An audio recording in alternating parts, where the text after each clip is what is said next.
Welcome to the RJLT Economics. In this podcast, I want to discuss the situation in Eastern Europe, particularly with regards to proxy war and insurgency wars.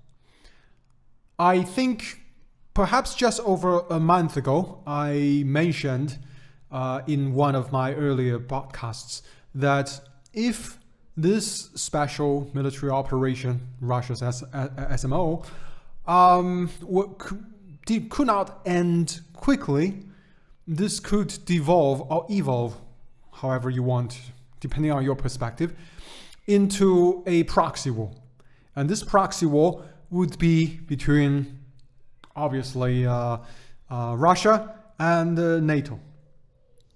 I think currently we already have a confirmation from official sources in the West that this is officially a proxy war. But I also said before at that time that if Russia ended this operation too early, that it was not completely thorough, that they did not completely cleanse Ukraine of forces that are antagonistic to the Russian culture and the positions, however you like it, whether you like it or not, of Russia. This could also lead to an insurgency war, and this had been hinted by very prominent figures from the NATO alliance, including one of the former Secretary of State of the United States. So that was my original opinion, but now I think that even when Russia finishes this current SMO, in taking a lot of time and try to cleanse the situation as thoroughly as possible, it would eventually still lead to an insurgency war, but not the kind that we usually think when we talk about insurgencies. So this is why I want to discuss these issues in today's podcast. First, I want to talk a little bit about proxy wars, the situation. I think since a lot of discussion has been on this topic by a lot of different commentators, I'm not going to go into too lengthy a discussion on this. And then I want to talk about the insurgency wars. And finally, I think I want to give a small take on the reverse insurgencies, namely insurgencies in Central Eastern Europe, which is another thing that I mentioned in one of my podcasts. So let's just dive into it. First, proxy wars. I think that in this current military operation in Ukraine, Russia clearly has shifted its maneuver strategies. I don't know whether they were caught completely, unprepared for the reactions by the Ukrainian people and by the NATO forces, or perhaps they were just, trying out the most favorable solution. What I mean is that, you see, when you have different options, and the best option is something that is not very likely, but it's the most favorable to you, you try that one first, even though you know that probably it will not succeed, and you go to the next one. An example, when you are applying for jobs, you think, for example, you can qualify easily for a job that pays 100K a year. But you may want to just start with a few jobs that you like. Those are called reach jobs that pays 150K a year. And you want to see whether you can actually get it. If you can't get it after a few tries, you roll back to a more realistic plan. And that's that's plan B, right? That's phase 2 in Russian speak. And I think that's basically what has happened. I don't necessarily think that they completely misjudged the situation, but there was some wish. I don't necessarily know whether it's wishful thinking, but there was some reach right there. And what they were trying to do there is, in my judgment, to use almost like a maneuver warfare or blitzkrieg operations, maneuvers in order to stunt the Ukrainian government and force it to, not necessarily to negotiate. I don't think their goal was to really negotiate. I think the goal was to really cause a collapse of the current government, get a new government in, and then to negotiate and get very favorable terms. And you see that Russia pushed very fast in some of the regions that the Russians deemed the most valuable, the most crucial, including the Kherson region, which I think controls the water supply to Crimea.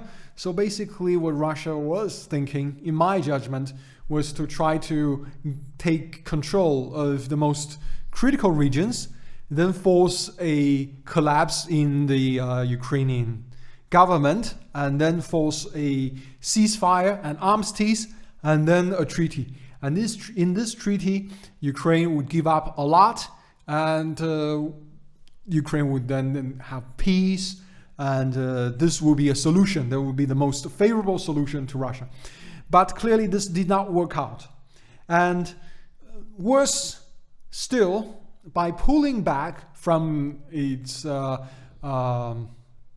these overextended positions, which were not really sustainable because Russia did not send in enough forces to really hang on to every one of these forward positions, Russia had to pull back. And this pullback caused a lot of psychological changes in Ukraine and in the West.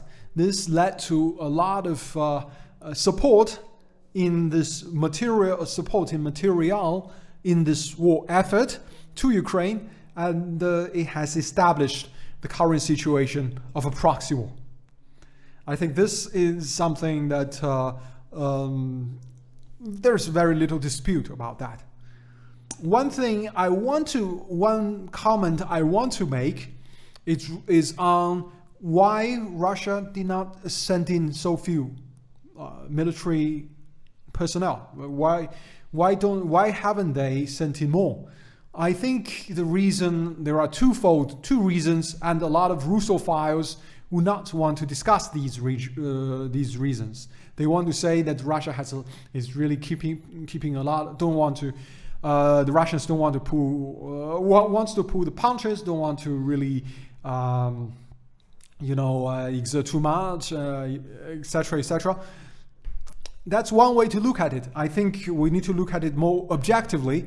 There are two reasons. One is that I think the numbers may not be very accurate, but I think about 67% of Russia's military personnel, those conscripted forces, they are not this professional army, and Russia cannot send them to a foreign military operation.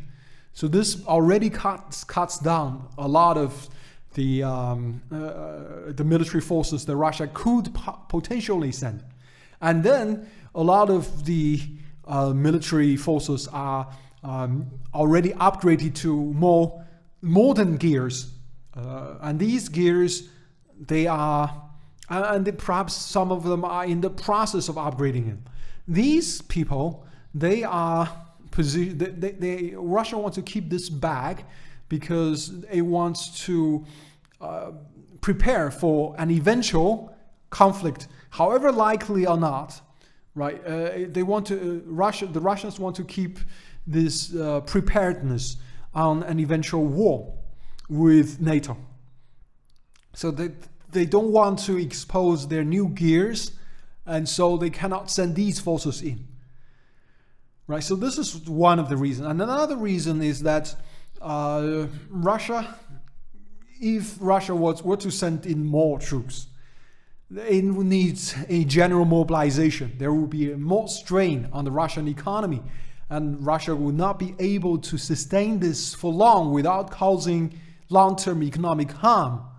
Whereas at the current pace, it seems that Russia can fight forever. And that is a more palatable position given the current situation.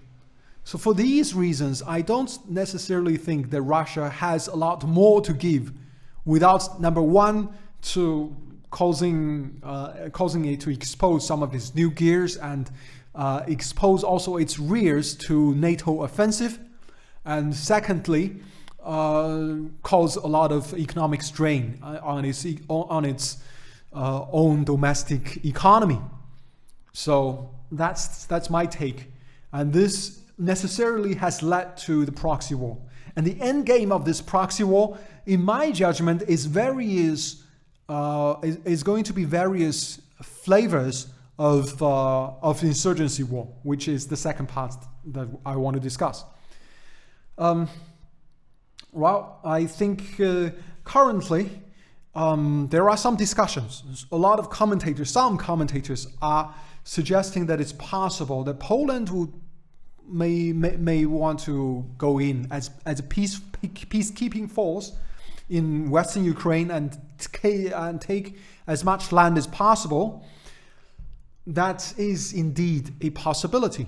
And I think the Russians would egg them on to do it, because this will be, in fact, in my judgment, in Russia's favor, because the Ukrainian nationalists, they hate the Russians as much, they hate the Poles as much as they hate the Russians, right? They love the Germans, but they don't necessarily like the Russians or the Poles, all the the Judaists. They love Russia, they love Germans.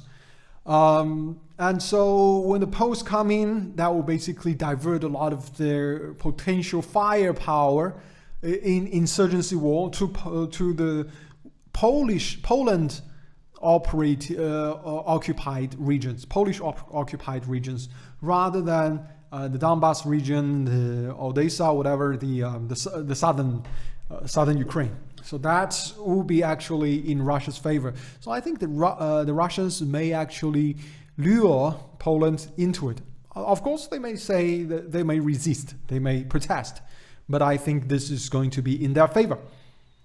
And then whether Poland comes in, there will be some sort of insurgency, I think, in Ukraine in general.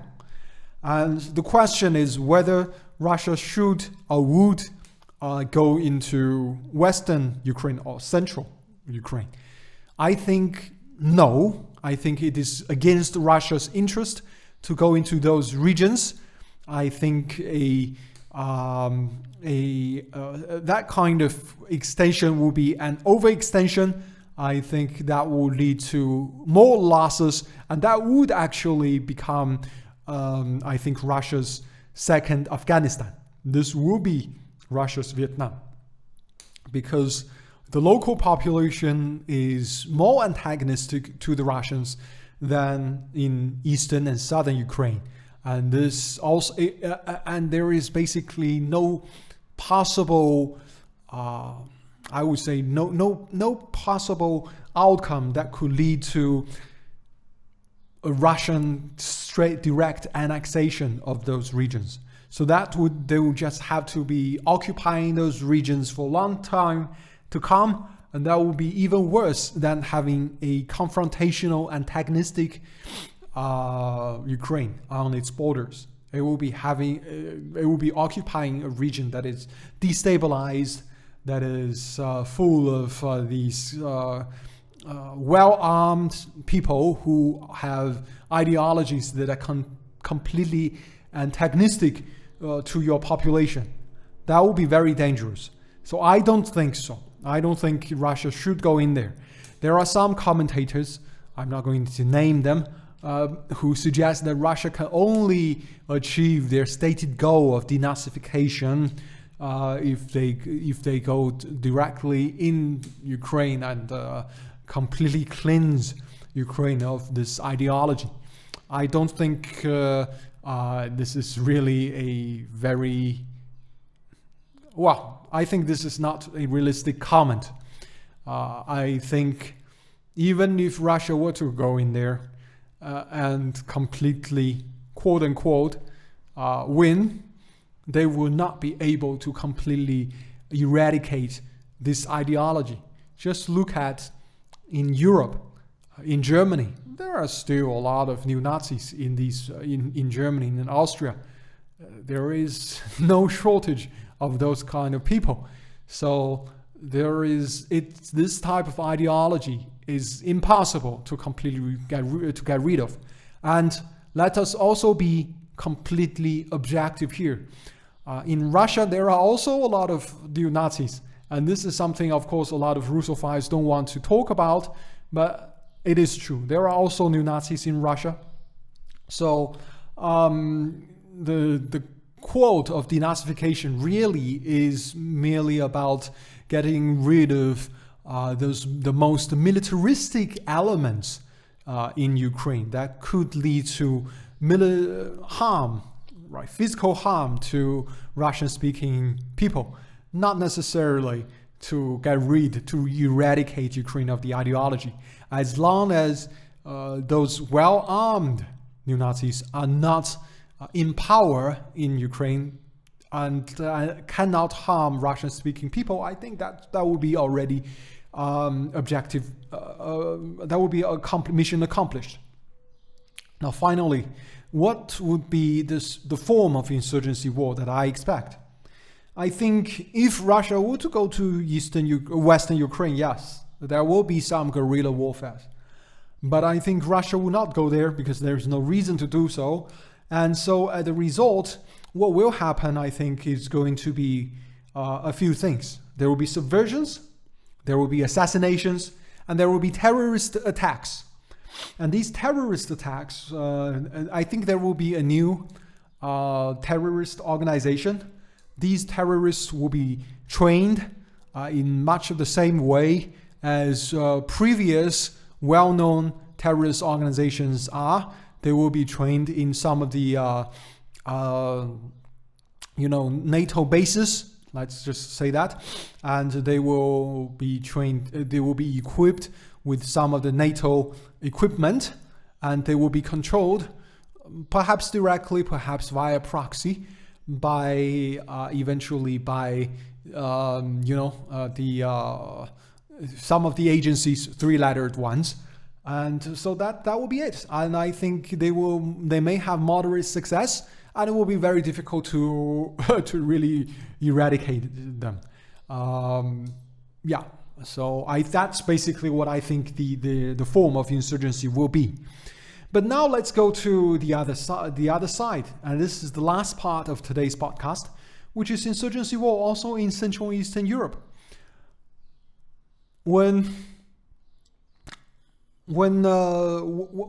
NATO does this, I don't know. I'm not entirely certain that the Russians are going to do this, but they certainly have been provided the opportunity to do exactly the same, right? Because there is roughly an open door in the on Ukraine's western borders to Poland. It's quite porous. And some Ukrainian-speaking, but really Russian agents could basically really pretend to be refugees going to Central Eastern Europe, and then do exactly the same thing, basically stay behind and do exactly the same things as I described above. Right, there will be subversions, assassinations, terrorist attacks. And this will be just really par for the course for a new Cold War, because this is exactly what happened before. Right? You will see some high-profile people, political figures assassinated. You will see there will be a lot of political movements. There will be a lot of protests, right? All kinds of things, and there can be occasionally also terrorist attacks. So what I'm basically saying is that in the aftermath of today's conflict, because of the insistence of the EU and NATO to prolong the conflict, I think this will lead to a mark in not just the region of Ukraine, but also to the east, in much of Western Russia, southwestern Russia, and to the west, in much of Central and Eastern Europe, and perhaps also in Northern Europe, because of now some of the little bit less sensible choices by the Swedish and Finnish governments. In those regions, I think the period of stability that people have experienced since the fall of the Berlin Wall has ended. A new period with more political instability, a lot of economic turmoil, and some of the insurgency activities will take place. And that will be subversions, assassinations, and terrorist attacks. All right, so this is my take on the situation.